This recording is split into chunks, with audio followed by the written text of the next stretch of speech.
Bismillahirrahmanirrahim. Alhamdulillahirabbil alamin. Wa bihi nasta'inu ala umurid dunya waddin.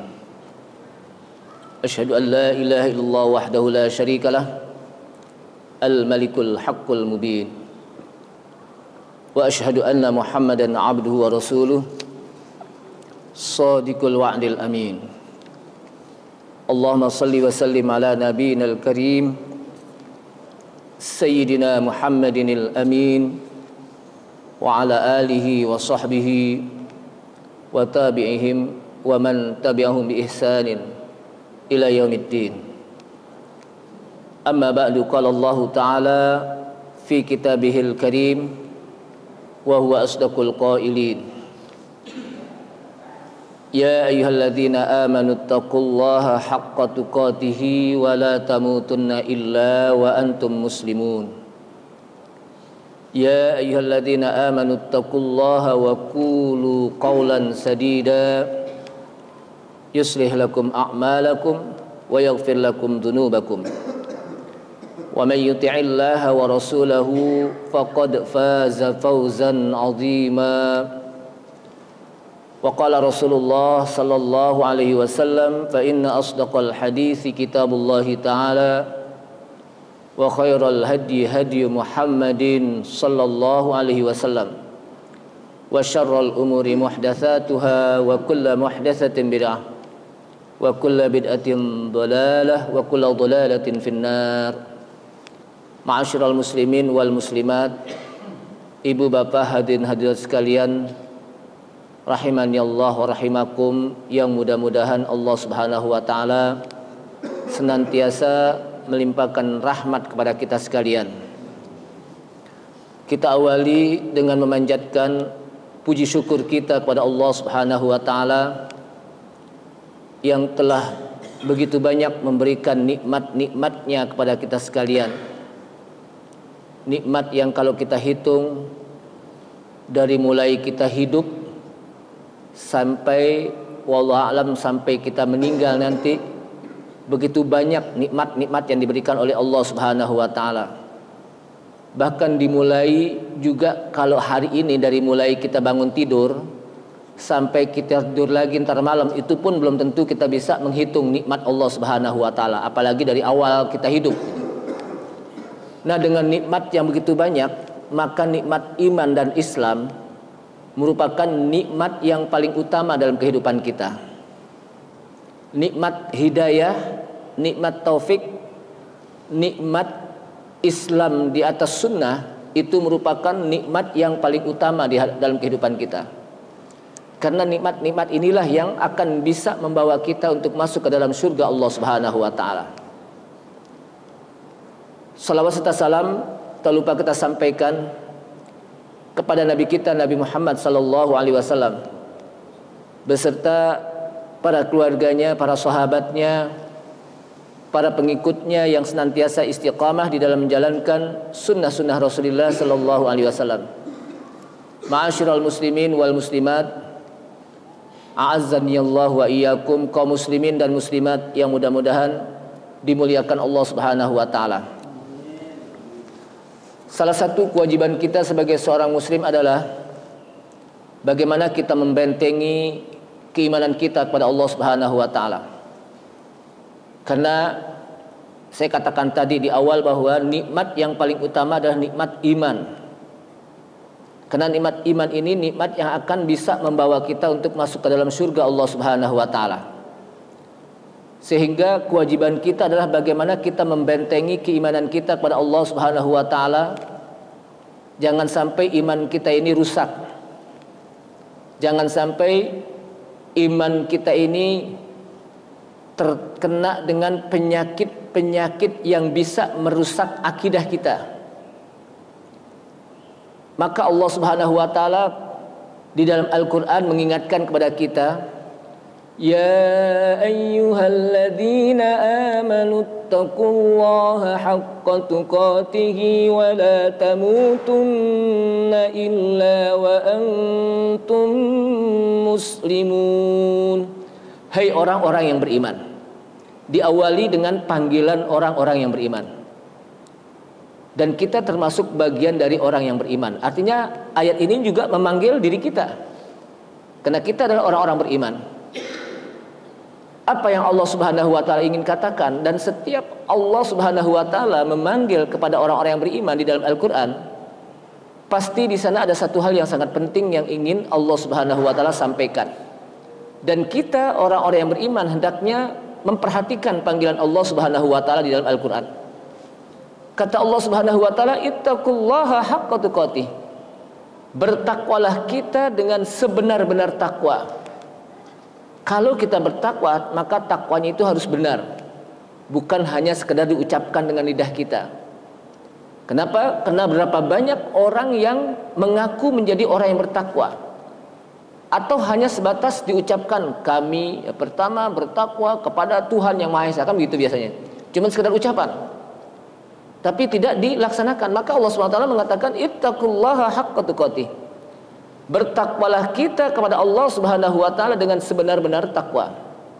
Kemudian Allah SWT lanjutkan, wala tamutunna illa wa antum muslimun. Dan janganlah kalian mati kecuali dalam keadaan muslim, ay mukmin. Kalau mati, mati dalam keadaan membawa iman. Kalau mati, mati dalam keadaan bertauhid kepada Allah Subhanahu wa taala. Jangan sampai mati dalam keadaan tidak membawa iman.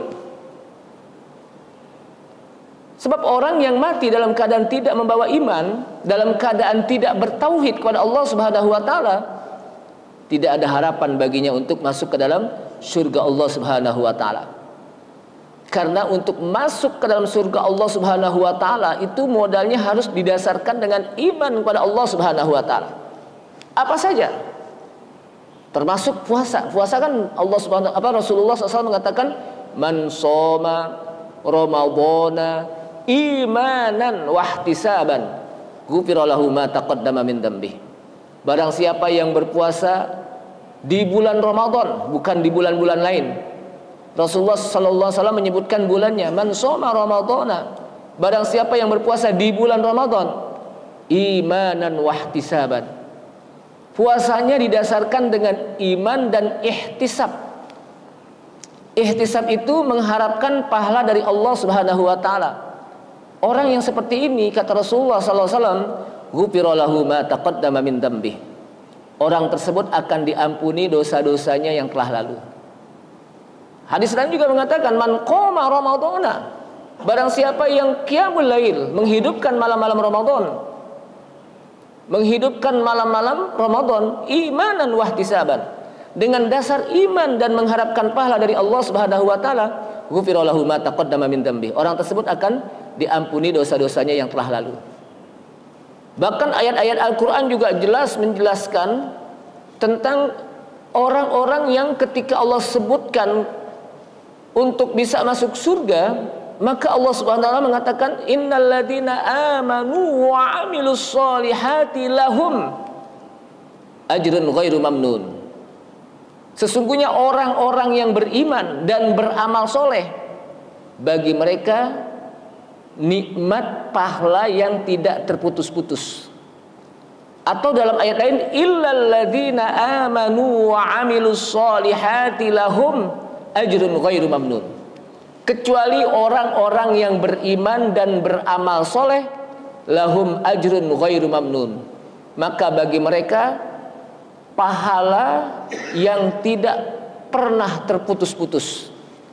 Apa yang dimaksud dengan pahala yang tidak terputus? Surga. Karena nikmat surga itu nggak pernah putus. Di surga nanti nggak ada nikmat itu perih. Pokoknya nikmat itu terus berjalan, tidak pernah berhenti, tidak pernah terputus. Tidak kenal ada hari libur, nih hari ini libur nih dapat nikmat, nggak ada. Terus sampai kapan? Unlimited, wallahu alam. Kita nggak tahu sampai kapan. Wallahu alam bisawab. Sampai tidak terhingga kapan saja. Sesuai dengan ketentuan Allah Subhanahu wa taala. Tapi janji Allah Subhanahu wa taala adalah nikmat surga itu adalah tajri min tahtihal anhar khalidina fiha abada. Nikmat itu tuh khalidina. Khalid itu artinya apa? Kekal. Jadi kalau ada yang namanya orang khalid, itu namanya ya artinya kekal ya. Khalidina fiha, mereka kekal fiha di dalam surga. Udah khalidina abadan. Abadan itu terus menerus, selama-lamanya, unlimited. Artinya nikmat surga itu terus menerus. Tapi dasarnya apa? Alladzina amanu wa amilus solihah, mereka yang beriman dan beramal soleh. Nah, dari sinilah jamaah sekalian rahimakumullah, wajib bagi kita untuk memperhatikan iman kita kepada Allah Subhanahu wa taala. Karena Allah Subhanahu wa taala ingatkan kita, bahkan Nabi Ibrahim, Nabi Yakub alaihissalam pun berpesan kepada anak-anaknya.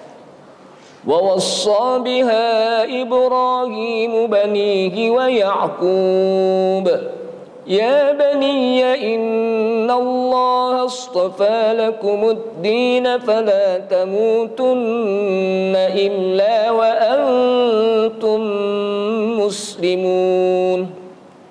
Wa wassa biha Ibrahim banihi wa Yaqub. Ibrahim berwasiat, wasiat itu artinya pesan. Ibrahim berpesan kepada anak-anaknya. Yakub pun berpesan kepada anak-anaknya. Apa pesan mereka? Ya baniya innallaha astafa lakumuddin. Hai anak-anakku, sesungguhnya Allah Subhanahu wa taala telah memilih Islam sebagai din kalian, sebagai agama kalian. Fala tamutunna illa wa antum muslimun. Kalau tadi pakai wala, sekarang pakai fala tamutunna illa wa antum muslimun, pakai fa. Maka janganlah kalian mati dalam keadaan, maka janganlah kalian mati kecuali kalian dalam keadaan muslim, ay mukmin. Ketika disebut muslim maka mukmin, ketika disebut mukmin maka muslim. Kenapa? Itulah bahasa Al-Qur'an. Tapi ketika disebut satu-satu maka masing-masing memiliki definisi yang berbeda. Ketika muslim adalah orang yang mengerjakan yang zohir. Ketika mukmin mengamalkan yang batin, yaitu iman. Jadi iman itu amalan batin. Kalau muslim amalan zohir. Tapi ketika disebut hanya muslim maka masuk mukmin. Ketika disebut mukmin masuk muslim. Itulah bahasa Al-Qur'an. Artinya pesan Nabi Ibrahim alaihissalam, pesan Nabi Yakub alaihissalam kepada anak-anaknya, fala tamutunna illa wa antum muslimun. Maka janganlah kalian mati kecuali dalam keadaan muslim. Kenapa? Karena Nabi Ibrahim alaihissalam, Nabi Yakub alaihissalam khawatir kalau anak-anaknya itu apa? Tidak masuk surga Allah Subhanahu wa taala, sampai diingatkan jangan kalian mati kecuali dalam keadaan muslim.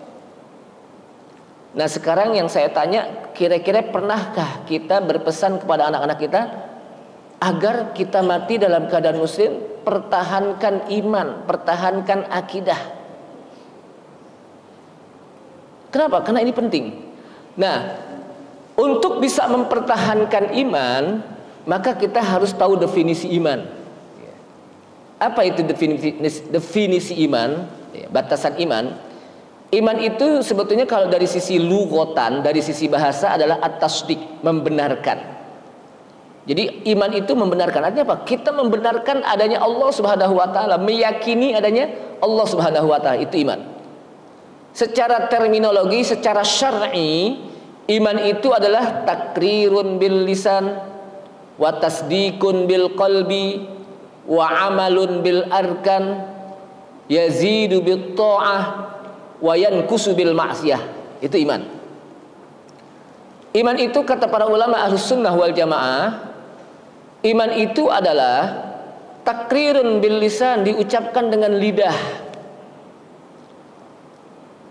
Makanya kalau orang beriman, orang kafir mau masuk Islam, nggak cukup hanya sekedar dia ngomong doang. Ustadz, saya mau masuk Islam. Ya udah, inti udah selesai masuk Islam. Tidak. Dia harus diucapkan dengan syahadatain. Asyhadu an la ilaha illallah wa asyhadu anna Muhammadar Rasulullah. Jangan dulu ngomong sunat deh. Ente mau Islam? Iya, sunat dulu. Akhirnya besok nggak balik-balik lagi. Kenapa? Takut disunatnya. Suruh syahadah dulu. Jangan juga nunggu kumpulin orang banyak. Ente masuk Islam? Iya, tar deh seminggu ane kumpulin biar ente syahadah di depan orang. Sebelum seminggu udah meninggal. Padahal dia apa? Mau masuk Islam. Kan kesian. Jadi ketika dia sudah mengatakan saya mau masuk Islam, langsung syahadah di situ, jangan ditunda-tunda. Karena kita tidak tahu perjalanan selanjutnya. Jangan-jangan sebelum dia syahadah udah apa? Udah meninggal duluan. Jadi jangan apa? Ntar kalau udah orang banyak kita kumpulin undang di masjid, inti nanti syahadah di depan orang. Udah. Nggak perlu. Cukup dengan apa? 2 orang saja. Antara dirinya dengan orang yang apa? Bersyahadah. Ya. Yang mengatakan apa? Asyhadu an la ilaha illallah wa asyhadu anna Muhammadar Rasulullah. Apalagi Ustaz, aneh mau masuk Islam. Ya udah, kalau begitu ente sunat dulu baru nanti syahadah. Akhirnya sebelum apa? Sebelum disunat, sebelum syahadah nggak balik-balik lagi. Kenapa? Takut disunat. Ya disunat, siapa yang mau? Apalagi udah gede gitu kan. Udah alot. Nah, disinilah jamaah sekalian. Jadi langsung syahadah. Kalau nggak syahadah nggak jadi. Maka para sahabat Rasulullah Sallallahu Alaihi Wasallam ketika mereka masuk Islam, ya, Umar bin Khattab radhiyallahu an langsung bersyahadat asyhadu an la ilaha illallah wa asyhadu annaka ya Muhammad Rasulullah. Dan para sahabat lain langsung diucapkan. Habis diucapkan tasdik, dibenerin di hati. Nggak cukup hanya diucapkan, hatinya nggak membenarkan. Kenapa? Karena kalau hatinya nggak membenarkan, ini imannya orang-orang munafik. Orang munafik kata Allah Subhanahu wa taala dalam ayat Al-Qur'an, "Wa minan nasi man yaqulu amanna billahi wa bil yaumil akhir wa ma hum bimu'minin." Dan di antara orang-orang dan di antara manusia ada yang berani mengatakan amanna billahi wa bil yaumil akhir, kami beriman kepada Allah dan hari akhir. Tapi kata Allah SWT, wa ma hum bimu'minin, ente belum beriman. Kenapa? Karena iman ente cuma sebatas mulut. Jadi harus diucapkan dan diyakini dalam hati. Habis itu apa? Wa amalun bil arkan, diamalin dengan seluruh anggota kita. Orang yang beriman ya sholat. Orang yang beriman ketika masuk Ramadan ya puasa. Orang yang beriman ketika dia mampu, punya harta, ada duit, sehat, pergi haji. Orang yang beriman wajib untuk melaksanakan perintah Allah Subhanahu wa taala. Jangan sampai ngaku beriman tapi nggak sholat, ngaku beriman tapi nggak bisa baca Quran. Imannya belum benar. Kenapa? Karena ada satu yang belum dipenuhi. Apa itu? Wa amalun bil arkan, diamalkan dengan seluruh anggota. Yazidu bitta'ah, iman itu bisa bertambah dengan kita melaksanakan ketaatan. Nih kita deh di masjid nih, kita kan lagi duduk ngaji. Lalu sebelumnya kita sholat berjamaah subuh. Sebelumnya lagi kita sholat sunnah fajar. Yang pahalanya itu sholatul fajri khairum minad dunya wa ma fiha. Sholat fajar itu pahalanya itu lebih baik dari dunia dan isi-isinya. Dunia dan isi-isinya kalau ditimbang dengan pahala sholat sunnah fajar, beratan sholat sunnah fajar. Dunia berapa kilo itu? Berapa ton? Udah pernah nimbang, Mbah? Belum pernah nimbang ya? Itu kalau ditimbang artinya apa? Saking beratnya pahala sholat sunnah fajar. Belum lagi kita sholat subuh, belum lagi kita zikir, belum lagi kita duduk kajian sambil nunggu maghrib. Nunggu maghrib apa nunggu suruk nih? Hah? Oh, kira nunggu maghrib. Nunggu suruk ya insya Allah. Pokoknya suruk nanti kita apa? Selesai. Artinya apa? Begitu banyak kebaikan-kebaikan. Jadi sedang bertambah iman kita. Khusyuk dengerin apa? Orang ceramah saking khusyuknya nunduk terus. Nggak taunya tidur ya. Tapi di sini nggak ada yang tidur nih, melek semua nih. Bukan melek aja Ustaz, melotot katanya. Jadi apa? Khusyuk, yazid, bertambah ketika kita berbuat taat. Wa yanqusu bil ma'siyah, dan bisa berkurang ketika dia berbuat maksiat. Ketika seorang mukmin berbuat maksiat, maka imannya tetap ada, tapi lagi kurang gitu ya. Kecuali dosa-dosa yang bisa, kecuali maksiat yang bisa membatalkan iman. Nah, Itu kalau kita berbicara tentang hal-hal yang bisa membatalkan iman, ini mungkin bisa sampai sore nih, sampai maghrib nih. Jadi kita bisa buka bareng di sini rame-rame nih. Ya, jadi apa? Salah satunya apa yang bisa membatalkan iman? Syirik. Tapi ini syirik dalam bahasa syar'i, bukan syirik dalam bahasa kita. Kalau syirik dalam bahasa kita apa? Inti syirik aja mana itu lain lagi itu. Ini syirik menjadikan antaj'ala lillahi niddan. Seseorang menjadikan Allah Subhanahu wa taala ada tandingannya. Allah Subhanahu wa taala ada duanya, ada lawannya. Maka orang tersebut masuk ke dalam kesyirikan. Maksudnya gimana? Salat ya salat. Minta sama Allah SWT tetap, tapi dalam sisi kehidupannya juga minta kepada selain Allah. Itu namanya syirik. Orangnya disebut musyrik. Kalau dia minta kepada berhala doang, itu bukan syirik namanya. Kafir kepada Allah Subhanahu wa taala. Kenapa? Karena dia tidak mau minta kepada Allah Subhanahu wa taala, hanya minta kepada berhalanya.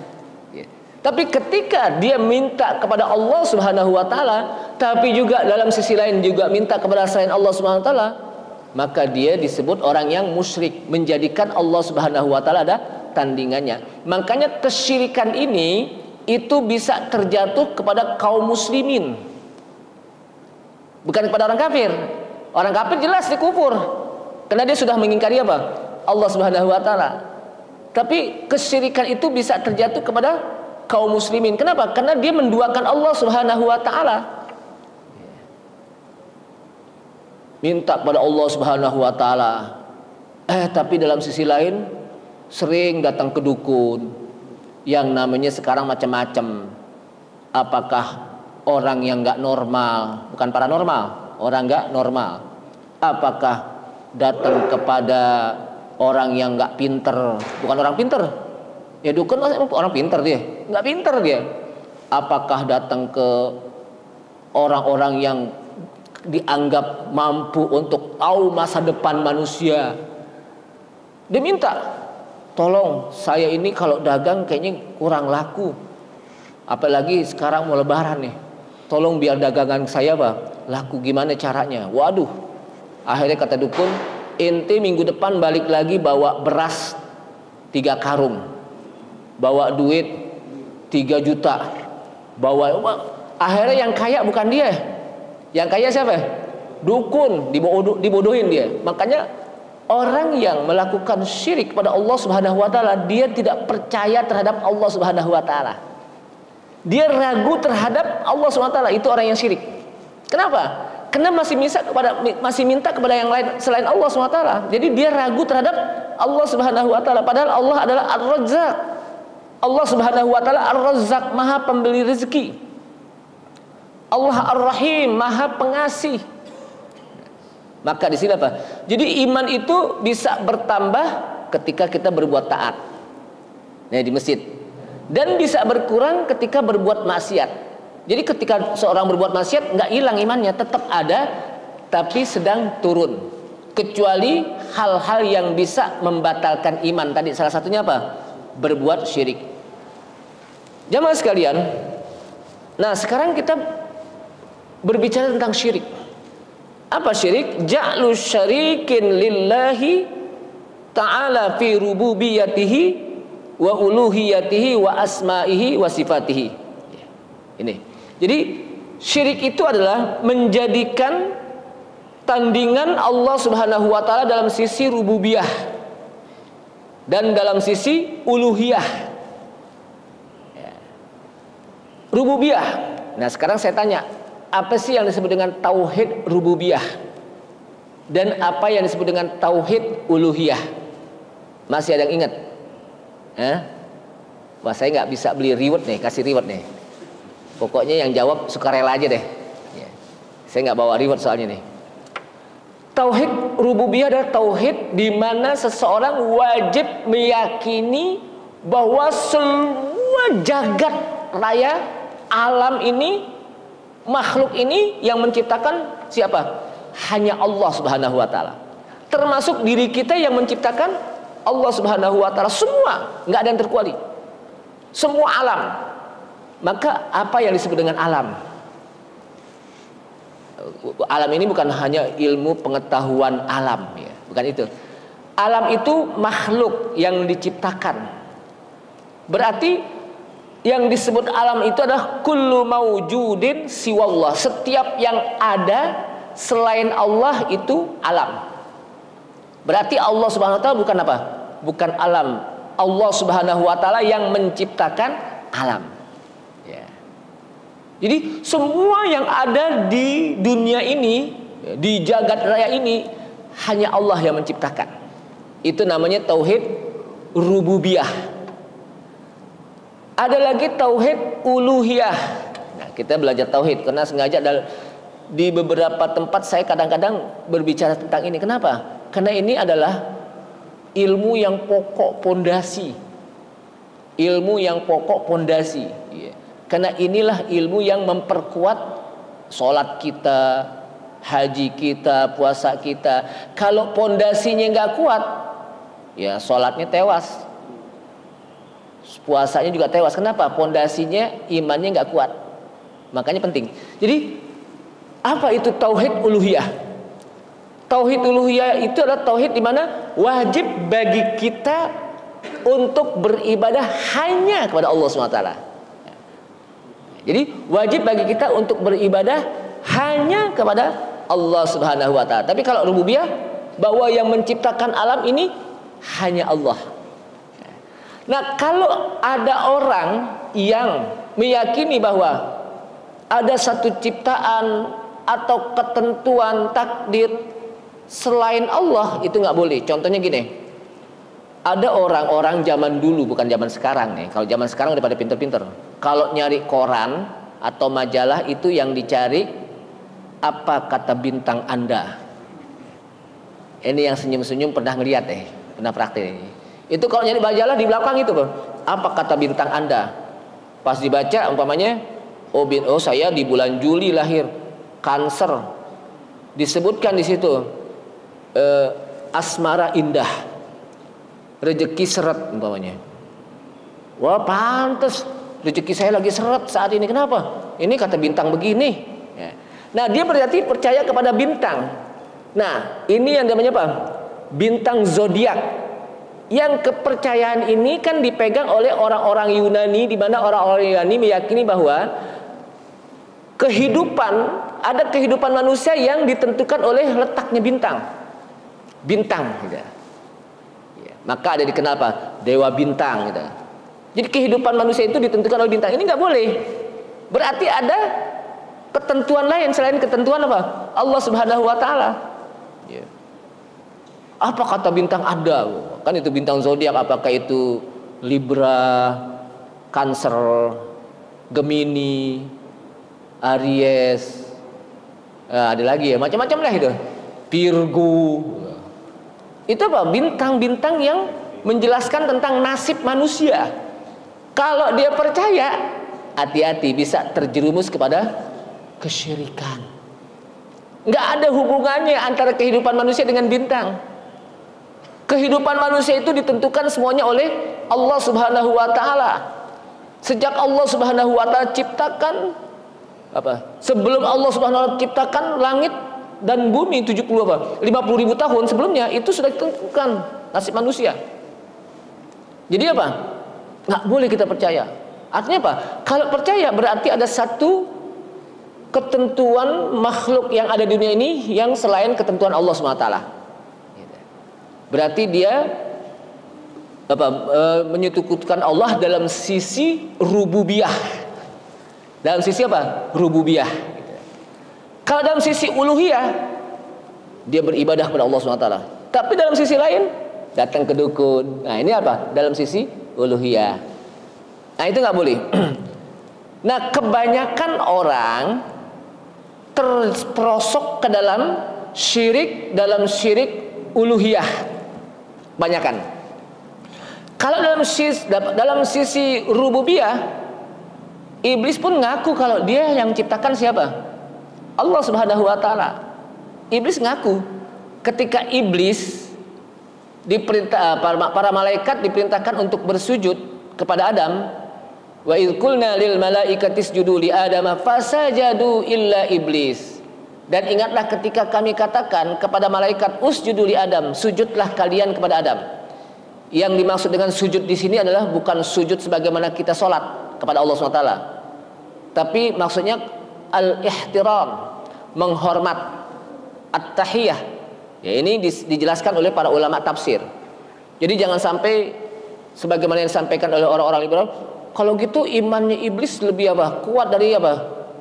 Dari para malaikat. Kenapa? Buktinya malaikat diperintahkan sujud mau. Sedangkan iblis apa? Nggak mau. Kan kita nggak boleh sujud pada apa? Makhluk. Nah, ini salah. Yang dimaksud sujud di sini adalah ihtiraman, menghormat. Kenapa?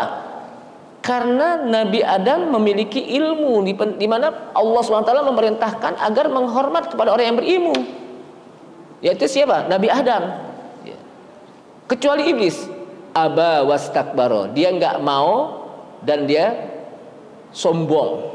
Ya, jadi iblis itu apa? Sifatnya sombong, takabur, angkuh, congkak. Jadi sombong itu banyak bahasanya ya. Ada sombong, angkuh, congkak, takabur dan sebagainya. Itu sombong itu. Jadi sombong itu kalau kita lihat di dalam apa? Definisi Rasulullah SAW, al-kibru batarul haq wa ghamtun nas. Dua itu. Al-kibru batarul haq. Orang yang sombong itu orang yang menolak kebenaran. Iblis menolak kebenaran yang datangnya dari Allah Subhanahu wa taala. Diperintahkan untuk menghormat, bersujud kepada Adam, dia nggak mau. Kenapa? Dia tolak perintah Allah Subhanahu wa taala. Kenapa? Sebab perintah Allah Subhanahu wa taala pasti hak, benar. Al-haqqu mir rabbik. Hak itu dari Rabb kamu. Fala takunanna minal mumtarin. Janganlah kalian ragu. Kemudian yang kedua, isi al-kibar, sombong, adalah wa ghamtun nas, ngecilin orang. Biasanya kalau orang sombong itu suka ngecilin orang lain. Wah, kalau orang sombong itu ngelihat orang, perasaan yang lain kecil, yang paling gede dia deh. Kalau udah jalan, maju ke depan. Ya, jalan kalau maju ke depan ya, bukan ke belakang ya. Ya. Itu apa? Udah tepuk dada deh orang apa? Tahu tepuk dada gak? Kalau tahu itu apa? Kalau orang sombong itu tepuk dada. Kok pokoknya apaan aja yang di rumah tuh dipakai perhiasannya itu. Ya. Gelangnya itu hampir apa? Hampir tangannya nggak kelihatan saking panjangnya itu gelang. Ya. Rantainya juga kalau perlu ada emas yang segede rantai apa kapal. Wah, tambang kawal itu dipakai juga saking sombongnya. Pokoknya biar kelihatan orang, pokoknya biar dibilang apa? Tenar deh, sombong deh. Ngecilin orang pokoknya. Ini orang apa? Sebagaimana iblis juga ngecilin. Ngecilin siapa? Adam, Nabi Adam. Nabi Adam baru anak kemarin, gue juga tahu aku diciptain. Sombong deh iblis. Udah apa? Tidak mau melaksanakan perintah Allah, batarul haq, menolak kebenaran. Tapi juga dia apa? Sombong. Sombongnya apa? Nah, Adam kan baru kemarin. Kalau gue kan udah lama, sebelum dia juga gue udah diciptain, ya gitu. Ini sombong tuh. Makanya dia mengatakan, Adam, hai iblis, ma mana'aka alla tasjud. Iblis, apa yang menyebabkan engkau tidak mau bersujud? Id amartuk, ketika aku perintahkan kepada engkau. Apa jawabnya? Jawabnya juga jawab orang yang sombong. Qala ana khairum minhu. Ya Allah, saya ini lebih baik dari dia. Ini jawaban orang sombong. Jadi orang sombong itu merasa dia paling baik, the best. Itu orang sombong. Qala ana khairum minhu. Ya Allah, saya itu lebih baik dari dia. Kenapa lebih baik? Khalaqtani min nar wa khalaqtahu min tin. Tutukannya. Wa yaghfiru ma duna dzalika liman yasha. Dan Allah Subhanahu wa taala akan mengampuni dosa yang selainnya. Tapi ingat, liman yasha, bagi orang yang Allah kehendaki. Gitu. Artinya apa? Allah Subhanahu wa taala tidak akan mengampuni dosa orang yang menyekutukannya. Maksudnya ketika dia hidup senantiasa dia melakukan kesyirikan kepada Allah Subhanahu wa taala, lalu dia mati dan belum bertobat dari perbuatan syirik, nggak diampuni nanti di akhirat. Kenapa? Keburu mati, belum sempat tobat dari perbuatan syirik. Tapi kalau dia melakukan kesyirikan, di akhir perjalanan hidupnya ternyata dia bertobat. Dia bertobat kepada Allah SWT, dia menangis, lalu dia tinggalkan perbuatan syirik, dia tinggalkan bermain-main dengan dukun, dia tinggalkan bermain-main dengan orang-orang paranormal atau orang-orang pinter. Dia tinggalkan semuanya itu, dia hanya meminta kepada Allah Subhanahu wa taala. Dia bertobat, maka dia diterima tobatnya. Kenapa? Karena orangnya masih hidup. Sebab Allah SWT tidak akan menerima taubat seseorang kalau udah meninggal. Bahkan disebutkan dalam hadis, innallaha yaqbalu taubata 'abdin ma lam yugharghir. Sesungguhnya Allah Subhanahu wa taala akan menerima taubat seseorang selama ruhnya belum berada di tenggorokan. Nih, di sini. Kalau ruhnya udah sampai di sini, dia bertobat sebagaimana tobatnya Firaun, maka tidak akan diterima tobatnya. Kenapa? Udah ngap-ngapan baru tobat. Kalau orang tua bilang apa? Udah ngap-ngapan baru apa? Bertobat. Sebagaimana Firaun ketika tenggelam timbul di Laut Merah, apa dia mengatakan? Kalau gitu apa? Amantu bi Rabbi Musa wa Harun. Kalau gitu saya beriman kepada Tuhannya Musa dan Harun deh. Tapi dia tidak diterima tobatnya. Kenapa? Udah ngap-ngapan di air, tenggelam timbul, baru dia bertobat. Artinya apa? Allah Subhanahu wa taala tetap akan menerima tobat seorang walaupun dosanya itu nyundul langit kalau bahasa kita. Apa sih yang dimaksud dengan nyundul? Saking banyaknya itu. Walaupun sebetulnya nggak bisa nyundul langit. Siapa yang bisa nyundul tuh langit? Kecuali nyundul bola kan? Ini maksudnya saking banyaknya itu dosa itu. Kalau dia bertobat, Allah SWT akan terima tobatnya, akan diampuni dosa-dosanya. Tapi sebelum meninggal. Maka sering katakan, kalau kita ingin bertobat, jangan ditunda-tunda. Kita nggak tahu kapan datang sebuah kematian. Ntar aja deh kalau udah pensiun baru saya tobat, baru saya ngaji, baru saya sholat di masjid. Seakan-akan tuh umur dia yang yang ngatur. Dia bisa ngatur tuh umur. Tadi kalau udah pensiun, pas udah pensiun dia lupa sama janjinya. Kenapa? Karena waktu dia ngomong ini lagi aktif 30 tahun yang lalu gitu. Pas udah pensiunan lagi diajak ngaji. Entar kalau cucu-cucu daripada gede-gede baru saya ngaji deh. Cucu-cucu bukan urusan ente. Cucu itu urusan orang tuanya. Kita cuma bantuin doang. Tapi kalau kita udah wajib ada pengajian, ya wajib duduk gitu. Masa masih mengempu juga cucu, udah anak kita udah kempu, masa cucunya juga kapan dia mau ngaji, mau belajar ilmu ya. Jadi nggak bisa kita tunda-tunda. Kenapa? Kita khawatir sebelum sampai sebelum kita bertobat udah datang malaikat maut. Saya belum ketemu tuh istilah Israel atau Azrail di hadis atau Al-Quran ini. Yang ada malaikat maut. Wallahu alam, saya nggak tahu tuh sampai itu bahasa itu dari saya kecil deh. Bahkan ada lagunya Tapi ternyata malaikat maut. Malaikat maut itu malaikat yang mencabut roh kita sehingga kita mati. Makanya malaikat maut. Maut itu ternyata mati artinya. Nah, jamaah sekalian, Allah tidak akan mengampuni ketika dia melakukan kesyirikan dan dia mati dan belum bertobat. Tapi kalau dosa lain masih diampuni oleh Allah Subhanahu wa taala. Artinya apa? Ketika dia meninggal, pada akhirnya dia bisa masuk ke dalam surga Allah Subhanahu wa taala. Kenapa? Karena meninggalnya dalam keadaan masih iman. Sebab orang yang berdosa itu tetap dia masih mukmin, tapi mukminnya mukminun fasik. Mukmin tapi berdosa. Nah, masuknya neraka itu karena kefasikan dia, dosa dia. Tapi pada akhirnya dengan imannya Allah Subhanahu wa taala masukkan dia ke dalam surga. Hadisnya mana Ustaz? Hadisnya sebagaimana disebutkan udah selesai. Oh, belum. Hadisnya sebagaimana disampaikan dalam hadis yang panjang. Adkhalallahu ahlal jannatil jannata wa adkhalallahu ahlan narin nara. Pada akhirnya nanti Allah Subhanahu wa taala masukkan penduduk surga ke dalam surga. dan Allah Subhanahu wa taala masukkan penduduk neraka ke dalam neraka. Pada akhirnya itu. Jadi nanti nggak bakalan ketukar orang. Kali tuh orang masuk salah itu, mestinya dia di neraka, kok masuk ke surga itu suruh keluar lagi, enggak. Atau udah salah tuh kok masuk ke dalam neraka, mesti ke surga. Atau tuh orang mestinya masuk ke dalam neraka, kok masuk surga. Enggak. Kenapa? Karena yang memasukkan Allah Subhanahu wa taala. Jadi nggak ada istilah salah nanti. Pada akhirnya begitu, Allah Subhanahu wa taala masukkan penduduk surga ke dalam surga, dan Allah Subhanahu wa taala masukkan penduduk neraka ke dalam neraka. Berjalan waktu yang lama, ya, yang satu hari seperti 1000 tahun di dunia. Ya.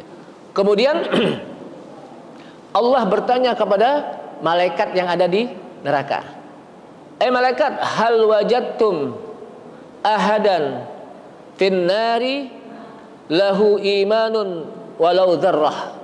Malaikat, apakah engkau dapati ada orang yang di dalam neraka ini, dia waktu meninggal masih memiliki iman walaupun seberat dzarrah? Ada ya Allah.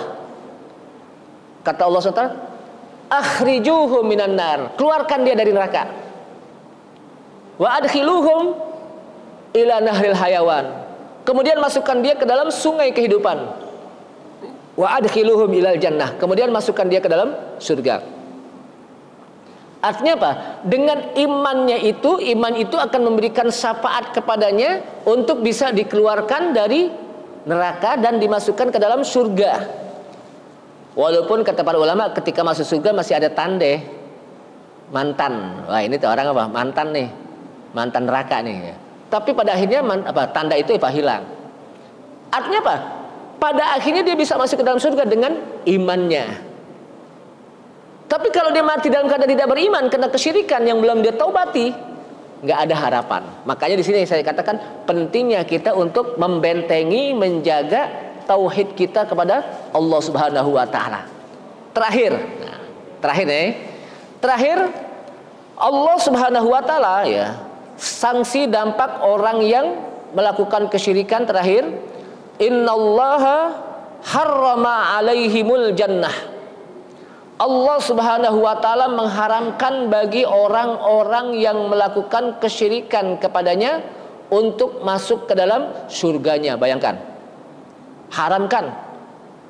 Dalilnya mana? Dalilnya adalah sebagaimana Allah Subhanahu wa taala mengatakan, innahu may yusyrik billahi faqad harramallahu alaihil jannah wa ma'wahun nar wa ma lidzalimina min ansar. Ini terakhir nih.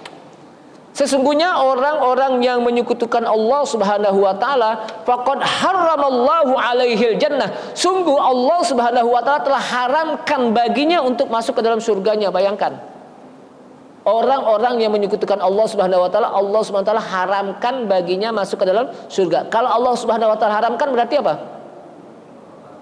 Nggak bakal masuk surga, nggak bakal masuk surga, tidak akan bakal masuk surga.